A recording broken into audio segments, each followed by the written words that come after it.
there are ways to do things. What we're talking about is trying to simplify workflow, making you able to do more things here with less time. And so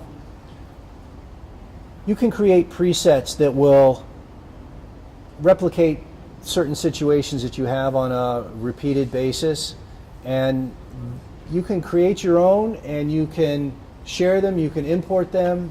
There are free presets available online, or if you like a preset that your friend did, your friend could give it to you and you could import it into yours. But some presets allow you to do things quickly, like one click can make this a black and white. And I have several different presets, and you can see in the preview window up above what it would look like. I was playing around with a new one recently from, I think this was a Scott Kelby one, Sunset Drama.